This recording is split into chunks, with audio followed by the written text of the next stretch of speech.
All welcome to K2CAC. So കഴിഞ്ഞ വീഡിയോയിൽ നമ്മുടെ ഈ ഡേറ്റാ സെറ്റ് ആയിരുന്നു എടുത്തു വെച്ചിരുന്നത്.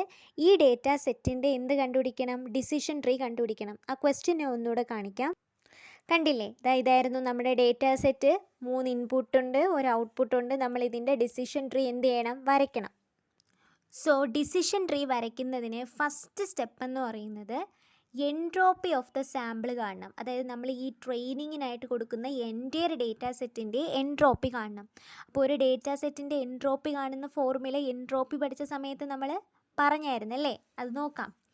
Calculate the entropy E of S. E of S എന്ന് പറഞ്ഞാൽ എൻറ്റയർ സാമ്പിൾ. അപ്പോൾ അതിൻ്റെ എൻട്രോപ്പി കാണുന്ന formula minus P of S log base two P of S minus P of no log base two P of no. Okay, ഇതായിരുന്നു formula. ഇതിൽ S എന്ന് പറയുന്നത് ഔട്ട്പുട്ടിലെ 1നെയും no എന്ന് പറയുന്നത് ഔട്ട്പുട്ടിലെ 0നെയാണ് റെപ്രസെൻറ്റ് ചെയ്യുന്നത്. അപ്പോൾ ഇത് എൻറ്റയർ ആയിട്ടുള്ള ഡേറ്റാ സെറ്റിൻ്റെ എൻട്രോപ്പി ആയതുകൊണ്ട് ഔട്ട്പുട്ട് വാല്യൂസ് മാത്രം നോക്കിയാൽ മതി. കാര്യം ഇതെന്താണ്? Calculate the entire entropy of the E of S ആണ്, മീൻസ് സാമ്പിൾ. ഈ സാമ്പിളിൻ്റെ എൻട്രോപ്പി കാണുന്നത് കൊണ്ട് ഔട്ട്പുട്ട് വാല്യൂസ് മാത്രമാണ് ഫസ്റ്റ് സ്റ്റെപ്പിൽ നോക്കേണ്ടത്. അപ്പം minus P of S log base two P of S minus P of no log base two P of no. ഇപ്പം S represent എന്താ? 1 ആണ്. സോ ഈ നമ്മുടെ ഡേറ്റാ സെറ്റിൽ നോക്കിക്കേ. അപ്പം ഫൈനൽ ഔട്ട്പുട്ടിൽ എത്ര 1 ഉണ്ട്? 2 1 ഉണ്ട്. ഓക്കെ, 1 2 ഉണ്ട്. സീറോസ് എത്ര എണ്ണം ഉണ്ട്? 3 എണ്ണം ഉണ്ട്. അപ്പം ഈ 1ൻ്റെ പ്രോബബിലിറ്റി എന്തായിരിക്കും? 2 1 ആണുള്ളത്, മൊത്തം 5 എണ്ണം. അപ്പം 1ൻ്റെ പ്രോബബിലിറ്റി എന്ന് പറയുന്നത് 2/5 ആയിരിക്കും. എത്ര സീറോസ് ഉണ്ട്? 3 സീറോസ് ഉണ്ട്. അപ്പോൾ സീറോയിൻ്റെ പ്രോബബിലിറ്റി വന്നിട്ട് എന്ത് വരും? 3/5 എന്ന് വരും. മനസ്സിലായോ? അതായത് പി ഓഫ് എസ് എന്ന് പറയുന്ന പ്രോബബിലിറ്റി ഓഫ് 1 ആണ്. 1 മൊത്തം 5 ഔട്ട്പുട്ടിൽ 2 എണ്ണം ഉണ്ട്. സോ 2/5.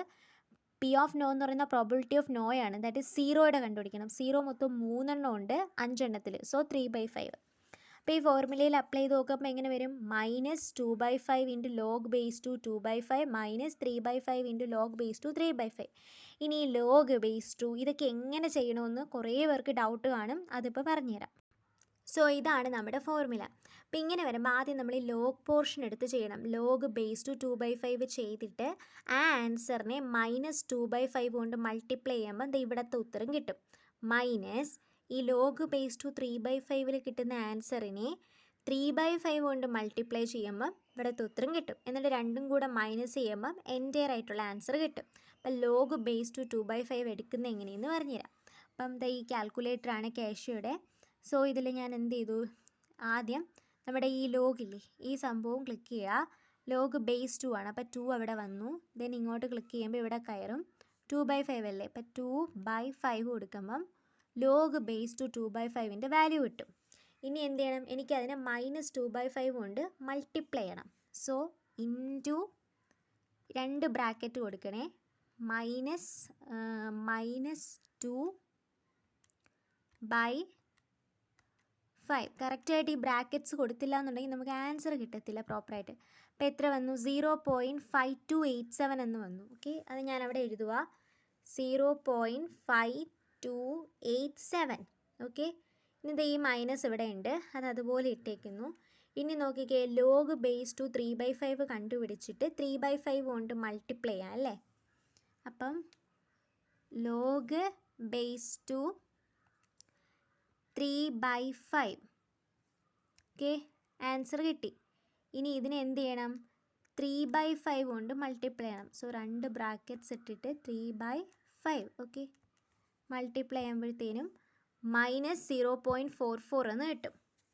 അപ്പോൾ എന്ത് വരും? മൈനസ് 0.442 എന്നുണ്ടേ കിട്ടും. ഇനി എന്ത് ചെയ്യണം? 2 മൈനസ് വരുമ്പോൾ ഇത് പ്ലസ് ചെയ്താൽ മതി. സോ അത് പ്ലസ് ചെയ്യുമ്പോൾ 0.5287 മൈനസും മൈനസും പ്ലസ് ആവും. 0.442. ആൻസർ 0.970 എന്ന് വരും. ഓക്കെ, 9707. അപ്പോൾ അതിനെയാണ് ഇവിടെ റൗണ്ട് ചെയ്ത് 0.971 എന്ന് എടുത്തത്. അപ്പോൾ ഫസ്റ്റ് സ്റ്റെപ്പ് എന്താണ്? നമ്മുടെ എൻറ്റയർ ഇൻപുട്ട് സാമ്പിളിൻ്റെ എൻട്രോപ്പി കാണണം. അപ്പോൾ അൽഗോരിതത്തിൻ്റെ ഫസ്റ്റ് സ്റ്റെപ്പ് കിട്ടത്തില്ലേ? സോ നമ്മുടെ അൽഗോരിതം എന്ന് പറയുന്ന ID3 അൽഗോരിതം എന്നാണ് ഈ അൽഗോരിതത്തിൻ്റെ പേര്. അതായത് നമ്മുടെ ഡിസിഷൻ ട്രീയുടെ ഫസ്റ്റ് സ്റ്റെപ്പ് എഴുതി calculate the entropy of the input sample E of X is equal to minus P of S log base two S minus P of no log base two P of no. Okay, ഇനി next step എന്ന് പറയുന്നത് to calculate the information gain. അപ്പോൾ information gain നമുക്ക് calculate ചെയ്യണം. Information gain calculate ചെയ്യാനായിട്ട് നമുക്ക് സാമ്പിളിൻ്റെ അകത്ത് 3 input ഉണ്ട്. A1 ഉണ്ട്, A2 ഉണ്ട്, A3 ഉണ്ട്. സോ നമുക്ക് ഇൻഫർമേഷൻ ഗെയിൻ കാണണം. ആദ്യം നമ്മൾ A1ൻ്റെ ഇൻഫർമേഷൻ ഗെയിൻ കാണുന്നു, ദെൻ A2, ദെൻ A3, അങ്ങനെയാണ് കാണുന്നത്. സോ A1ൻ്റെ ഇൻഫർമേഷൻ ഗെയിൻ കാണണമെങ്കിൽ A1ൻ്റെ അകത്ത് 2 ഇൻപുട്ട് ഔട്ട്പുട്ട് 2 വാല്യൂസാണുള്ളത്. അതായത് 1 വരുന്ന വാല്യൂസും ഉണ്ട്, 0 വരുന്ന വാല്യൂസും ഉണ്ട്. സോ ഇൻഫർമേഷൻ ഗെയിൻ കാണുന്ന ടൈമിൽ ഫസ്റ്റ് നമ്മൾ ചെയ്യേണ്ടതെന്ന് പറഞ്ഞാൽ to calculate the information gain we have to calculate the entropy. നമുക്ക് ആദ്യം എൻട്രോപ്പിയാണ് അതിൽ കാൽക്കുലേറ്റ് ചെയ്യേണ്ടത്. അതായത് A1 means entropy of A1 1 വരുന്നതിൻ്റെ എൻട്രോപ്പിയും കാണണം, 0 വരുന്നതിൻ്റെ എൻട്രോപ്പിയും കാണണം. ഇപ്പം നിങ്ങൾക്കൊന്നും മനസ്സിലായില്ലെന്നറിയാം, വീഡിയോ നോക്കുമ്പം കൃത്യമാവും. അതായത് A1 1 വരുന്ന വാല്യൂസ് ആദ്യം എടുക്കണം. മീൻസ് A1ൻ്റെ വാല്യൂ 1 വരുന്നത് ആദ്യം എടുക്കുക, ദെൻ A1ൻ്റെ വാല്യൂ 0 വരുന്നത് ആദ്യം എടുക്കാം. സോ A1ൻ്റെ വാല്യൂ 1 വരുന്ന സാമ്പിൾസ് ഏതൊക്കെയാണ്? X1, X2, X4, X5. അപ്പോൾ അതാണ് അവിടെ എഴുതിയിരിക്കുന്നത്. പിന്നെ അതിൻ്റെ കറസ്പോണ്ടിങ് ഔട്ട്പുട്ട് X1 ഇവിടെ 1, 0, 1, 0 ഇതെടുക്കേണ്ട കാര്യം 0 വരുന്നതാണ്. പിന്നെ 1, 1, 1, 1. അപ്പോൾ അതെടുത്ത് ഇവിടെ എഴുതിയിട്ടുണ്ട്. ഇനി എന്തെയാണെന്ന് വെച്ചാൽ ഇതിൻ്റെ എൻട്രോപ്പി കാണണം. മീൻസ് ഈ ഔട്ട്പുട്ട് വെച്ചിട്ട് എൻട്രോപ്പി കാണണം. ഓക്കെ ആണല്ലോ? അപ്പോൾ എങ്ങനെ എഴുതും? Entropy of S of A1 equal to 1. A1ൻ്റെ വാല്യൂ 1 വരുന്ന രീതിയിലുള്ള എൻട്രോപ്പി. അപ്പോൾ ആദ്യം എന്ത് എഴുതണം? Minus P of S log base two minus P of no log base two. P of S എന്ന് പറഞ്ഞാൽ എന്താണ്? 1 വരുന്ന പ്രോബബിലിറ്റി. സോ ഇതിൻ്റെ ഔട്ട്പുട്ടിൽ 1 എത്ര പ്രാവശ്യം വരുന്നുണ്ട്? 2 പ്രാവശ്യം വരുന്നുണ്ട്. 0യും 2 പ്രാവശ്യം വരുന്നുണ്ട്. 1 വരുന്ന പ്രോബബിലിറ്റി അപ്പോൾ എത്ര വരും? 2ൽ 4, 4ൽ 2, 0 വരുന്നതും 4ൽ 2. അപ്പോൾ എങ്ങനെ വരും? -2/4 log base two 2/4 -2/4 log base two 2/4. So ഇത് നേരത്തെ പറഞ്ഞ പ്രൊസീജിയർ കാൽക്കുലേറ്ററിൽ ഇട്ട് കൊടുക്കുക, ആൻസർ 1 എന്ന് കിട്ടും. ഇനി നമ്മൾ എന്ത് ചെയ്യണമെന്ന് വെച്ചാൽ A1 ഈക്വൽ ടു 0, A1ൽ 0 വരുന്ന രീതിക്കുള്ളത് കണ്ടുപിടിക്കണം. ഓക്കെ, അതായത് നമ്മുടെ സാമ്പിൾ എടുക്കുകയാണെങ്കിൽ 0 വരുന്ന ഒരെണ്ണേ ഉള്ളൂ, X3 0, അതിൻ്റെ ഔട്ട്പുട്ട് 0. അപ്പോൾ X3 A1 0. അപ്പോൾ ഇതിൽ എൻട്രോപ്പി കാണുന്ന സമയത്ത് എന്ത് ചെയ്താൽ മാത്രം മതി? A1 ഈക്വൽ ടു 0യുടെ എൻട്രോപ്പി കാണുക. ഓക്കെ, അപ്പം എസ് വരുന്ന കേസ് കാണത്തില്ല. ഓക്കെ, മീൻസ് ഔട്ട്പുട്ടിൽ ഒരു 0 മാത്രമേ ഉള്ളൂ, ഔട്ട്പുട്ടിൽ 1 വരുന്നില്ല. സോ എസ് വരുന്ന കേസ് വരത്തില്ല. ഈ പാർട്ട് മീൻസ് ഈ നോ വരുന്ന കേസ് മാത്രമേ ഇവിടെ വരത്തുള്ളൂ. അപ്പോൾ എങ്ങനെ വരും? മൈനസ് പി ഓഫ് നോ എന്ന് പറയുന്നത് 1/1 ലോഗ് ബേസ് ടു 1/1. നേരത്തെ പറഞ്ഞ സ്റ്റെപ്പിൽ ചെയ്യുക. അപ്പോൾ എന്തെന്ന് വരും? 0 എന്ന് വരും. ഞാൻ ഒന്നുകൂടെ പറഞ്ഞുതരാം. ഇവിടെ entropy of A1 equal to 0 വരുന്ന കേസാണ്. സോ ഇവിടെ ഔട്ട്പുട്ടിൽ 0 മാത്രമേ വരത്തുള്ളൂ. അപ്പം നമ്മുടെ ഇക്വേഷൻ ഇനിഷ്യലി ഇക്വേഷൻ എന്ന് പറഞ്ഞാൽ minus P of S log base two P of S minus P of no log base two P of no. ഇതാണ് ഇക്വേഷൻ. പക്ഷേ നമുക്ക് ഈ പാർട്ട് ഇതിൽ വേണ്ട. കാര്യം എന്താ? ഔട്ട്പുട്ടിൽ 1 വരുന്നില്ല. സോ ഈ പാർട്ട് മതി. അപ്പം മൈനസ് എത്ര ഉണ്ട്? സീറോസ് ഒരു 0യേ ഉള്ളൂ. ടോട്ടൽ എത്ര ഔട്ട്പുട്ട് ഉണ്ട്? ഒരു ഔട്ട്പുട്ട്, അതാണ് 1/1. പിന്നെ ലോഗ് ബേസ് ടു സെയിം സാധനം. ഇത് കാൽക്കുലേറ്ററിൽ ഇട്ട് കൊടുക്കുമ്പം 0 എന്ന് വരും.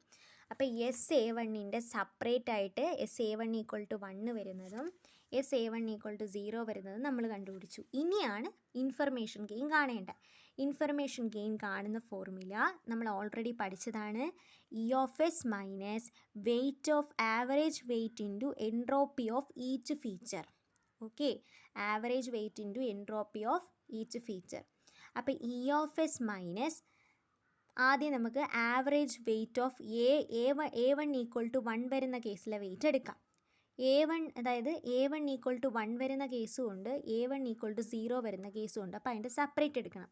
അപ്പോൾ A1 ഈക്വൽ ടു 1 വരുന്ന കേസിൽ നോക്കിക്കേ, ഈ ആവറേജ് വെയ്റ്റിനെയാണ് സ്പ്ലിറ്റ് ചെയ്ത് A1 ഈക്വൽ ടു 1 വരുന്ന കേസും A1 ഈക്വൽ ടു 0 വരുന്ന കേസും ആക്കിയത്.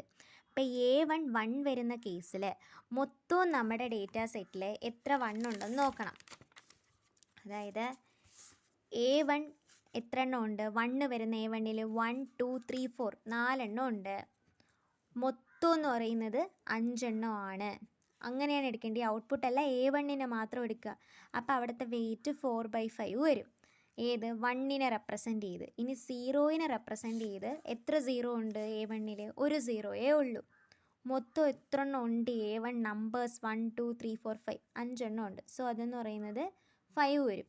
അപ്പം 1 വരുന്ന കേസിൽ 4/5ഉം 0 വരുന്ന കേസിൽ 1/5ഉം. അപ്പം എങ്ങനെ വരും? ഇതിൻ്റെ കേസ് എന്ന് പറയുന്നത് 4/5ഉം വരും, ഇതിൻ്റെ കേസ് എന്ന് പറയുന്നത് 1/5ഉം വരും. അപ്പോൾ 4/5 into entropy of SA1 equal to 1. അതിൻ്റെ എൻട്രോപ്പി നമ്മൾ കണ്ടുപിടിച്ചു 1 എന്ന്. Plus 1/5 into entropy of SA1 equal to 0. അതിൻ്റെ എൻട്രോപ്പി നമ്മൾ കണ്ടുപിടിച്ചു 0 എന്ന്. ഇ ഓഫ് എസ് നമുക്കറിയാം, ടോട്ടൽ എൻട്രോപ്പി എത്രയാ? 0.971. സോ ഇതെല്ലാം കൂടെ അതിൽ അപ്ലൈ ചെയ്ത് കൊടുക്കുമ്പോൾ എന്ത് കിട്ടും? ഇൻഫർമേഷൻ ഗെയിൻ ഓഫ് A1 എന്ന് പറയുന്നത് 0.171 എന്ന് കിട്ടും.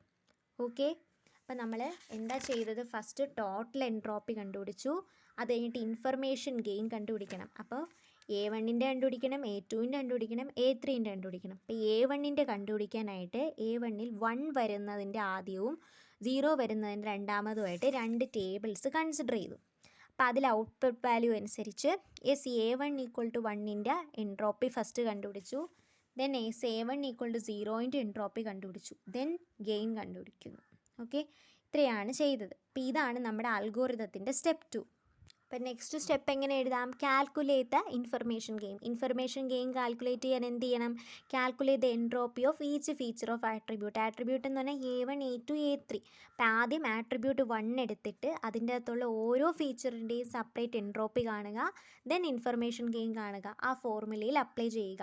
ഓക്കെ, അപ്പോൾ നമ്മൾ A1 ഇൻഫർമേഷൻ ഗെയിൻ കണ്ടു. ഇനി എന്ത് ചെയ്യണം? A2 A3 കാണണം. സെയിം സ്റ്റെപ്പ് നമ്മൾ എന്ത് ചെയ്യുന്നു? A2 A3 റിപ്പീറ്റ് ചെയ്ത് രണ്ടിൻ്റെയും ഇൻഫർമേഷൻ ഗെയിൻ കാണണം.